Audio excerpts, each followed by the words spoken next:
Buenas noches, bienvenidos a esta emisión estelar de Noticias Su Mundo. Soy Aurelina Rosario, encantada de informarles. De inmediato pasamos con las noticias.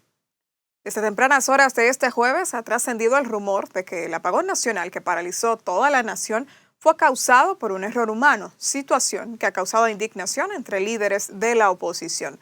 Eva Santana nos tiene más detalles. Un informe técnico reveló que la presunta raíz del colapso general del Sistema Eléctrico Nacional fue un error operativo humano en el Sistema Eléctrico Nacional Interconectado CENI. Dicho informe concluyó que el colapso del CENI se originó en una maniobra incorrecta en la subestación de San Pedro de Macorís, agravada por la ausencia de protección diferencial de barras, admitiendo que hubo una falla de coordinación entre la protección de generación y el control de frecuencia, provocando desconexiones desordenadas. De darse lo que ha dicho el gobierno, de que fue por una falla humana, ahí lo que denota es lo siguiente. Denota o se le está vendiendo a la población de que nuestro sistema es demasiado vulnerable. Y nuestro sistema eléctrico no es tan vulnerable si se siguen todos los protocolos de seguridad y de mantenimiento. Eso lo debe de hacer un personal altamente capacitado y preparado y que tiene que estarse actualizando día a día. Para la apertura, para esa operación no es una persona que entra en labor. Ahí tiene que entrar el Centro de Control de Energía, la empresa de TED, los diferentes generadores que llegan a esa subestación para garantizar de que no esté energizada. Estas fallas han sido consideradas como una negligencia por parte del Partido de la Liberación Dominicana PLD, quienes piden a las autoridades prestar mayor atención a los servicios neurálgicos del país. El gran problema del sector eléctrico en la República Dominicana es que la negligencia, la ineptitud, la incapacidad es que está dirigiendo todo esto en todos estos años, lamentablemente, del gobierno del PRM. Ha aumentado todo lo que es el subsidio, las pérdidas, no hay inversión en las líneas de transmisión, no hay una estrategia para promover la energía renovable en las casas, en los barrios, el autoconsumo, la generación distribuida. No hay una visión hacia dónde vamos. Prometieron transformar el sistema energético, pero lo que han hecho es hundirlo. Mientras la gente sufre, el gobierno se limita a repartir culpas. Siempre hay una excusa nueva, pero las excusas no encienden las bombillas ni mantienen los hospitales funcionando. Por su parte, el experto del sector eléctrico, miembro también de la Secretaría de Electricidad de la Fuerza del Pueblo, Juan Gómez, detalló cuáles causas provocaron este desplome de la electricidad nacional. Debió de aislar ese problema allá en el este y no salir el sistema entero. O sea, hay que chequear los protocolos de mantenimiento y seguimiento a todas las protecciones de todas las barras, de todas las subestaciones y de todas las generadoras del país completo. Se había venido haciendo bien porque hacía 10 años que no ocurrían. Entonces ahora ocurrió en esta desastrosa administración en el sector energético de República Dominicana que encabeza el PRM. Además, considera un desastre que el Metro de Santo Domingo haya parado sus operaciones, ya que este tiene su propia planta de abastecimiento de energía. El Metro de Santo Domingo se le construyó una subestación propia próximo a donde están los talleres. ¿Para qué? Para que no dependiera de una de las subestaciones de la distribuidora.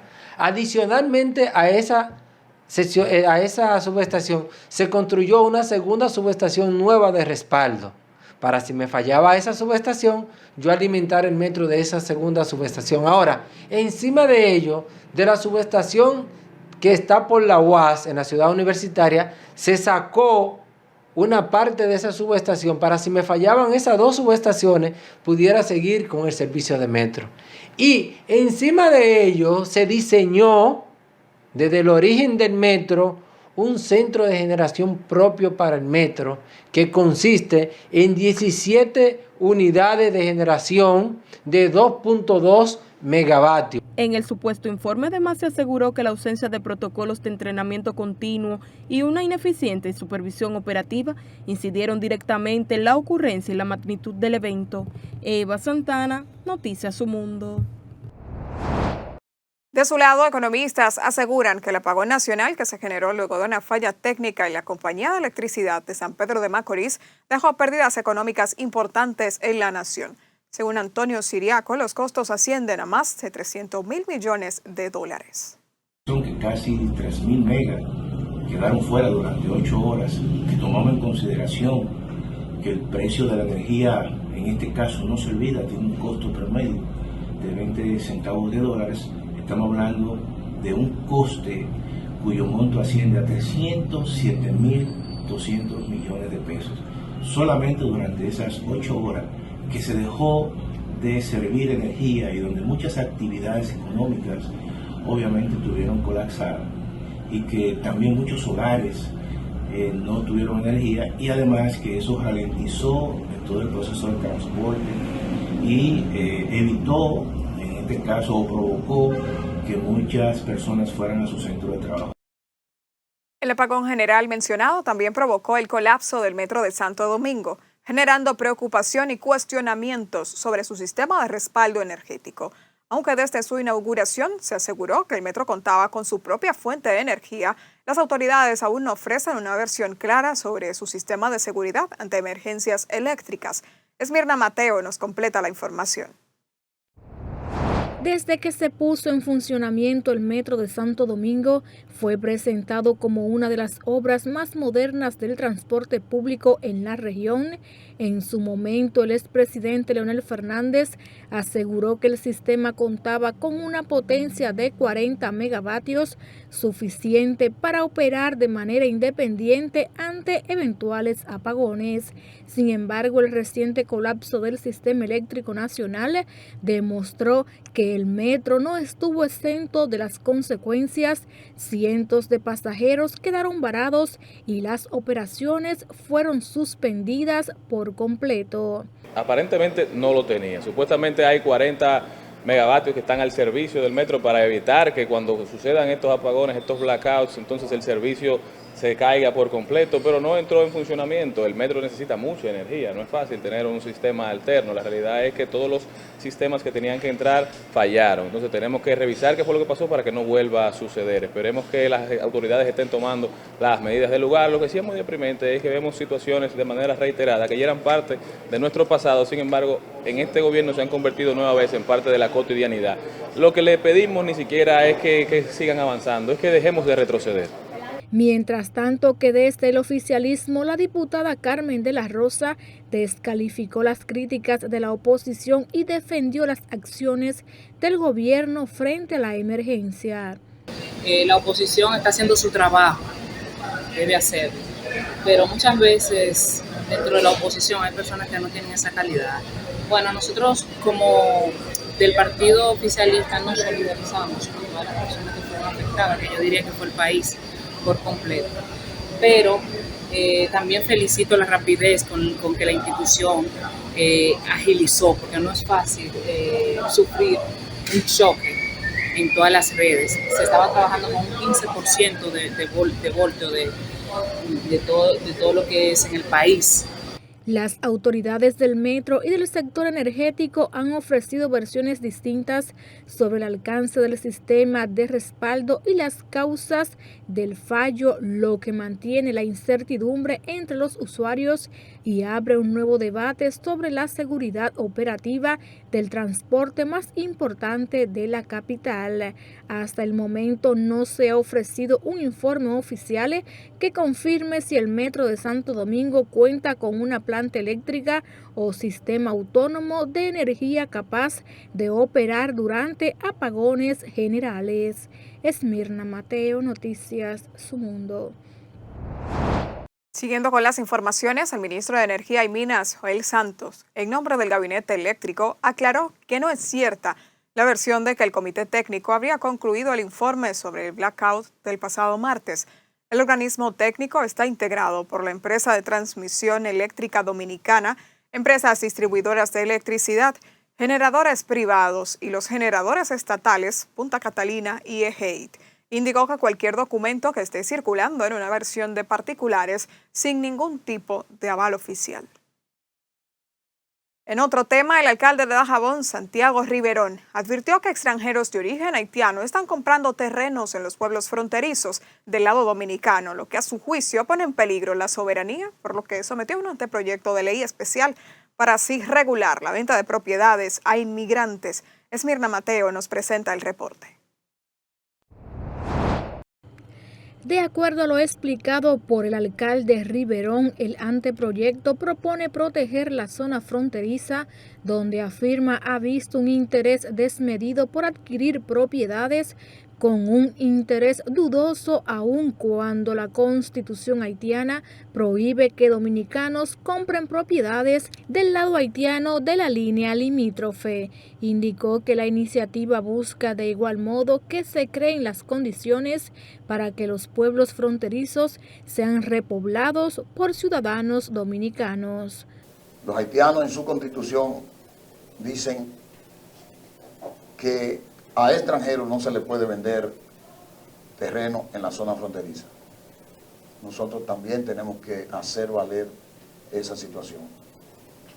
Que ningún extranjero pueda comprar bienes en los pueblos fronterizos. Ya esté legal o no esté legal. Si lo van a tener, que lo tengan de manera de arrendamiento. Pero en nuestro territorio no se le puede vender a ningún extranjero, porque a la hora que un haitiano, un empresario haitiano, tenga una finca, tenga una propiedad, ya tiene un pedazo de la República Dominicana.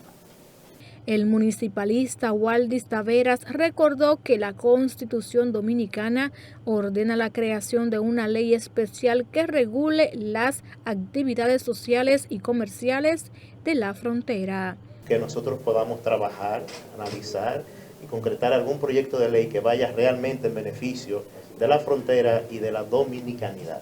Por lo que nosotros nos sentimos muy agradecidos y con júbilo recibimos este documento con la promesa de que nosotros vamos a analizar y vamos a trabajar en esta comisión para obtener el mejor resultado en beneficio de la soberanía y de la República Dominicana. Los que vivimos en la frontera podemos conocer, palpar estas situaciones.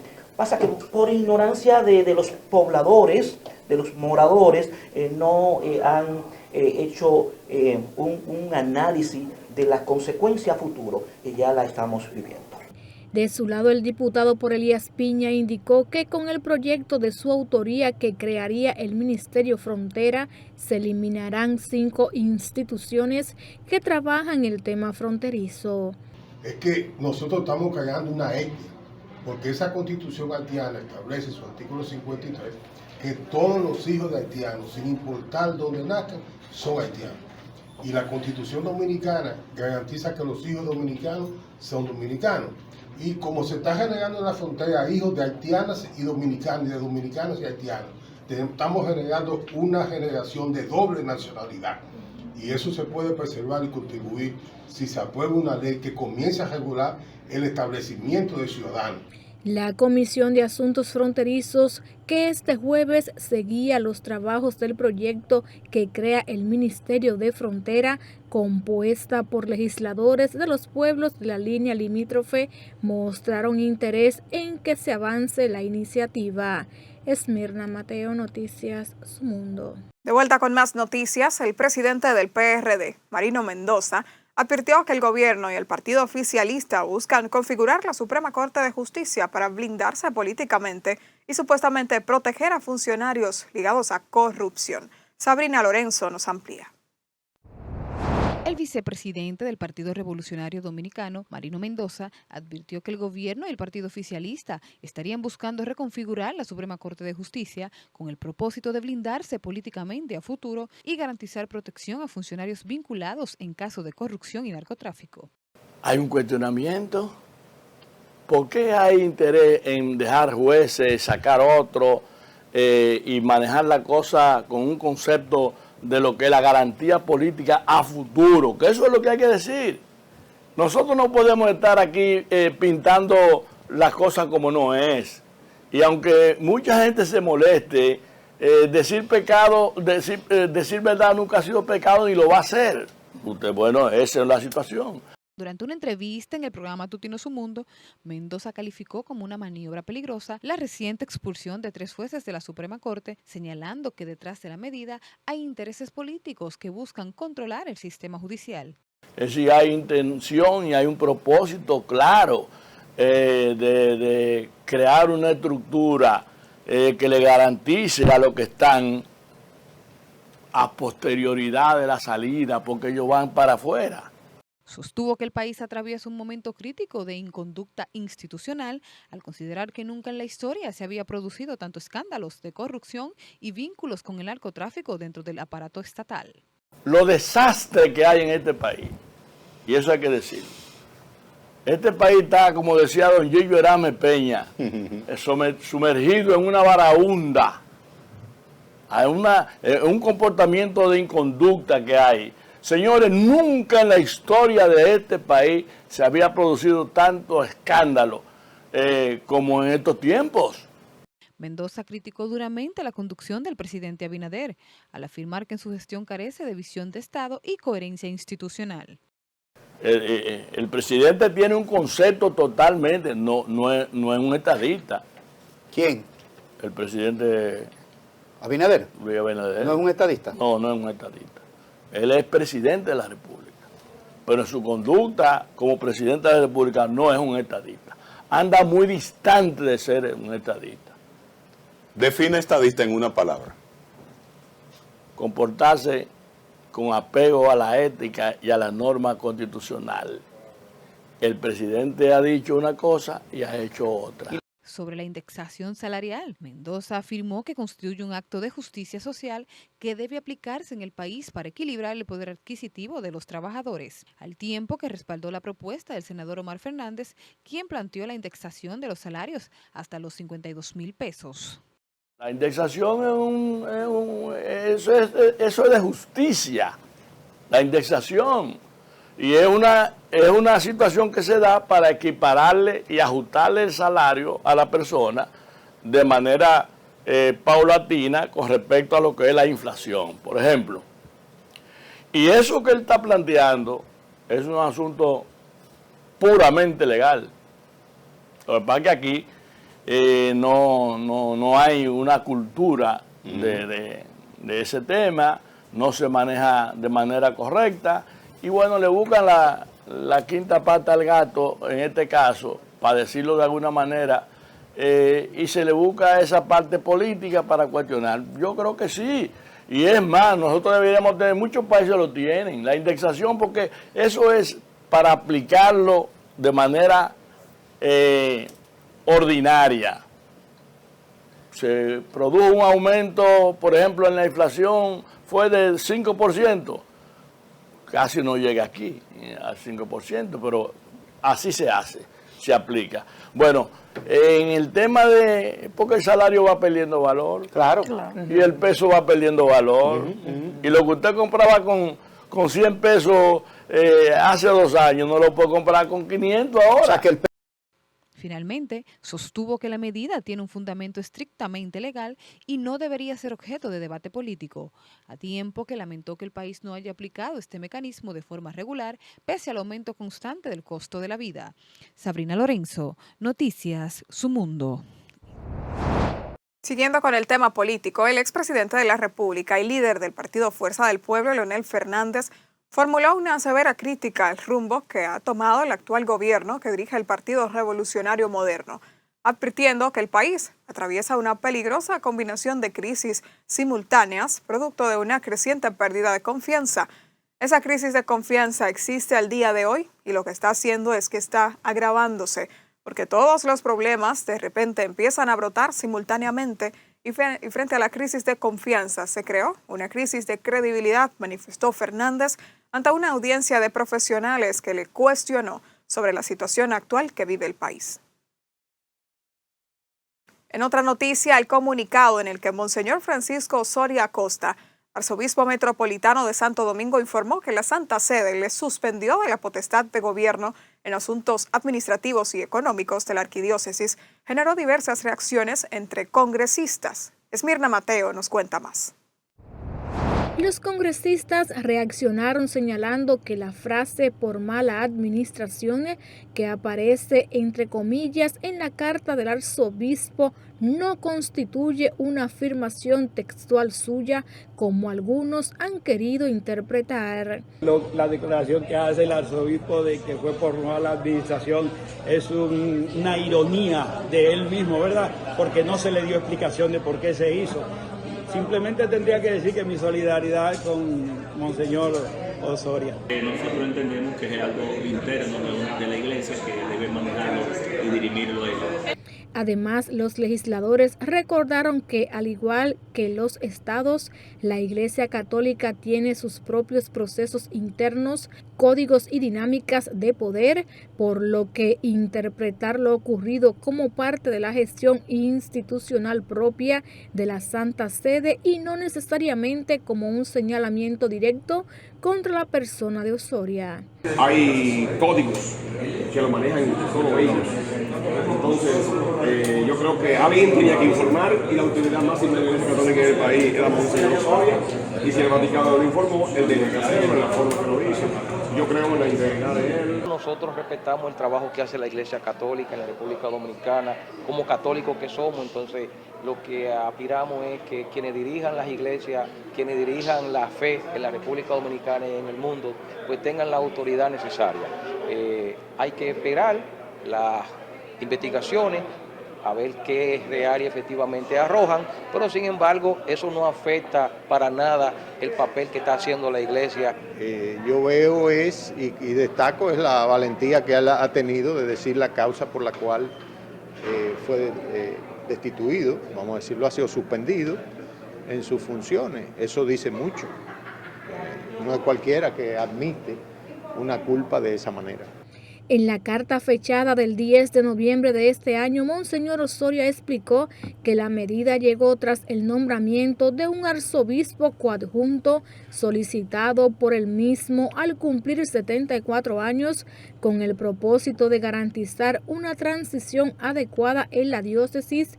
Sin embargo, manifestó sorpresa al conocer que el coadjunto fue designado con facultades especiales y exclusivas sobre la administración del patrimonio diocesano, los asuntos económicos, financieros y la gestión del clero y del personal eclesiástico. El propio Osoria aclaró que aunque la Santa Sede habló de mala administración, nunca fue advertido ni amonestado y que tras la llegada del coadjunto solo conservará el título de arzobispo metropolitano. Esmirna Mateo, Noticias Su Mundo. Por otro lado, economistas aseguran que el gobierno dominicano tiene las posibilidades de retribuir el dinero que dejaría de percibir la Dirección General de Impuestos Internos en caso de que se aplique una indexación salarial. Eva Santana nos amplía. Para el economista Héctor Sánchez, solo reduciendo el gasto corriente, el gobierno podría recuperar los 19,000 millones de pesos anuales que recibe la Dirección General de Impuestos Internos. El gobierno tiene de dónde recortar, que cobre el impuesto sobre la renta que se evade, que es más de un 60%, el ITEVIS que se evade, que es alrededor de un 42% del impuesto que se le cobra a la gente y lo retienen los empleados ilegalmente. Que el gobierno reoriente todo su gasto público y lo racionalice para que pueda cumplir con esa ley. El gobierno no debe aplazar más la aplicación de la indexación salarial a más de 2 millones de trabajadores dominicanos. Por ese motivo consideró inaceptable que hace 7 años no se aplique la indexación salarial contemplada en el artículo 327 de la Ley 11-92 del Código Tributario. No podemos alegar que la economía será afectada o que no hay recursos suficientes. No, es que la ley es para aplicarla y el presidente juró el 16 de agosto frente al Congreso y a toda la nación, cumplir y hacer cumplir las leyes. Entonces, la indexación salarial es un mandato de una ley, que es el Código Tributario que debe cumplirse y que seguirla atrasando es una injusticia contra los trabajadores. Sobre este tema volvió a referirse el senador por la Fuerza del Pueblo, Omar Fernández, quien exhortó al presidente Luis Abinader reducir la nómina pública y la cantidad de subsidios que recibe el sector eléctrico. Eva Santana, Noticias Su Mundo. De su lado, empresarios favorecen la aplicación de la indexación salarial a los sueldos que asciendan hasta 52,000 pesos. Veamos más detalles. Para la presidenta de la Confederación Patronal de la República Dominicana, Laura Izquierdo, aplicar una indexación salarial beneficiará directamente a la clase trabajadora del país. Y es importante que esa indexación en algún momento se ponga en el presupuesto y que se cumpla con el Código Tributario. En ese sentido, porque es una manera de darle respiro a algunos empleados que pueden subir en el umbral de esa exención y eso es dinero, eso representa dinero para esos empleados. Sin embargo, otros líderes empresariales, como el vicepresidente del Consejo Nacional de la Empresa Privada, César Dargan, explicó que dicha propuesta no puede implementarse sin realizarse una reforma tributaria. Y evidentemente el sector empresarial como generador real del 85% de los empleos en la República Dominicana. Lo que sí le puedo decir es que en los últimos 5 años el aumento acumulado del salario mínimo en la República Dominicana que han dispuesto las empresas es de un 60%. Otros manifestaron la importancia de que primero se cree una mesa de diálogo con los diferentes sectores del país que permita un consenso nacional. Y estamos en esa línea de que podamos sentarnos en una mesa, de que conversemos al respecto y de que se tome en cuenta de que es una situación que está establecida en nuestro Código Tributario que no se ha venido cumpliendo, que aunque cada año en la Ley General de Presupuestos se toman medidas al respecto, sí consideramos que ya llegó el momento de tener una conversación profunda en torno a ese tema. El debate surgió luego de que el senador por la Fuerza del Pueblo, Omar Fernández, propusiera indexar los impuestos de los salarios de hasta 52,000 pesos, esto con la finalidad de resguardar el poder adquisitivo de los dominicanos. Eva Santana, Noticias Su Mundo. Siguiendo con las informaciones, la señora Milqueya Ramírez rompió el silencio y destapó un grave caso de abuso y estafa a manos de una supuesta red de brujos que opera entre Azua y Baní. Hoy exige justicia y advierte que no se quedará callada. Sabrina Lorenzo tiene la historia.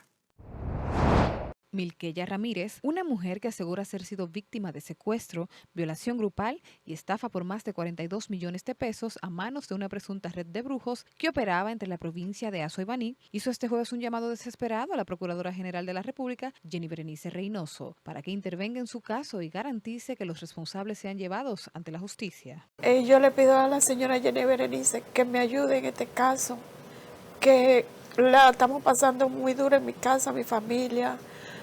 Soy abuela de 2 niños, una niña de 3 meses, un niño de 1 año y 8 meses. Me dejaron sin dinero, sin nada, mi esposo enfermo también.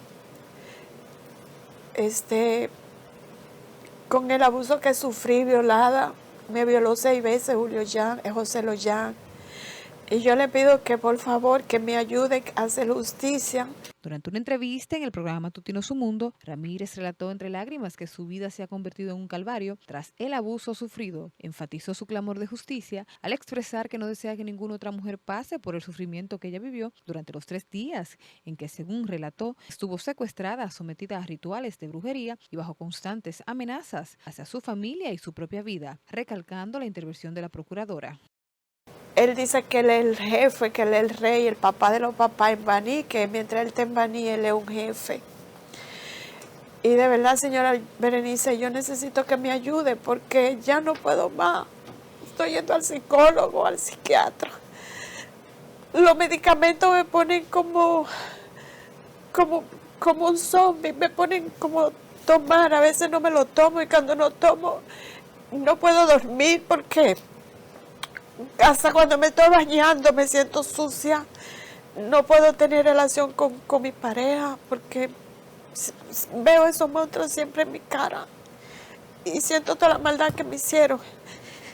Y yo pido justicia y para que este hombre deje de hacerle maldad a las mujeres, que en verdad ni siquiera la raza haitiana merece tanto daño como el que él me hizo. Y yo necesito que se haga justicia.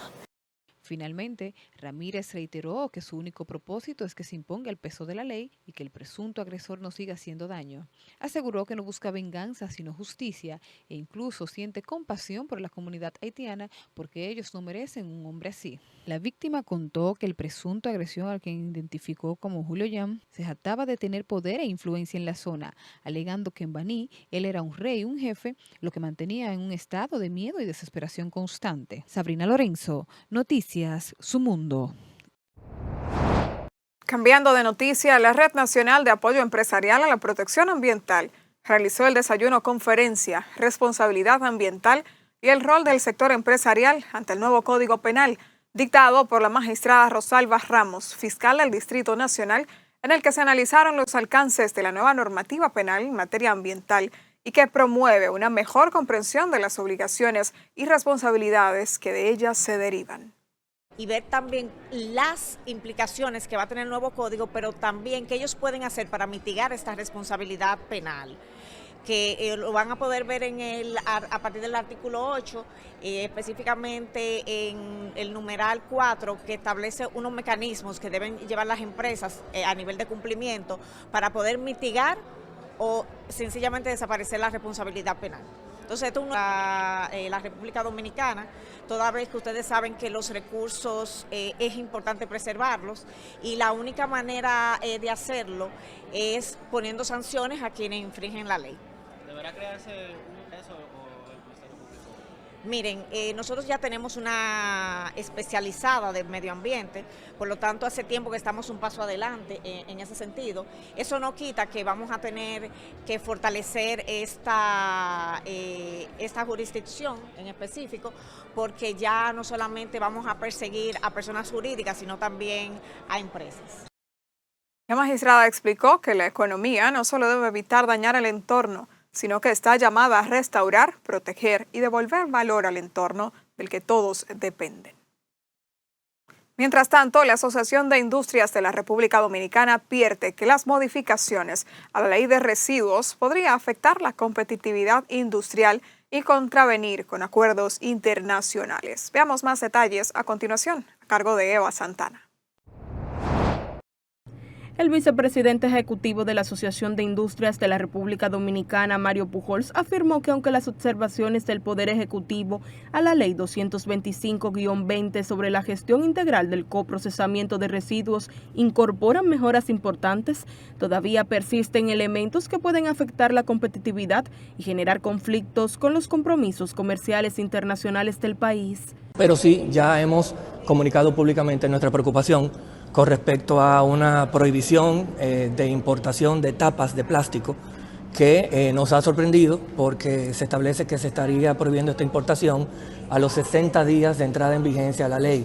Un aspecto que no había sido puesto sobre la mesa en los 11 meses que tenemos discutiendo este tema y que nos ha agarrado de sorpresa.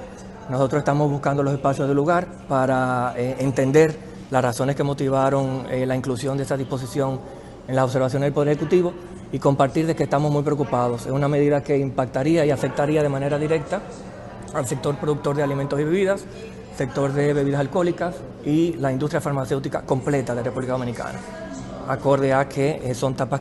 Para el sector empresarial, la prohibición de las exportaciones con tapas plásticas no solucionará el manejo de los residuos sólidos sin que antes haya una educación ambiental. Y la gran preocupación legítima del sector industrial es que lo que llama la preocupación es la implementación de medidas sin contar con los mecanismos, los estudios técnicos, porque evidentemente, y como bien lo ha planteado los industriales, eso tiene un efecto en muchísimos sectores productivos. Ahora bien, yo creo que la conversación más importante que todos debemos de tener, que esto no es un tema del sector privado únicamente, sino del Estado, del sector privado y de los ciudadanos. Nosotros tenemos que enfocarnos necesariamente en educación ambiental.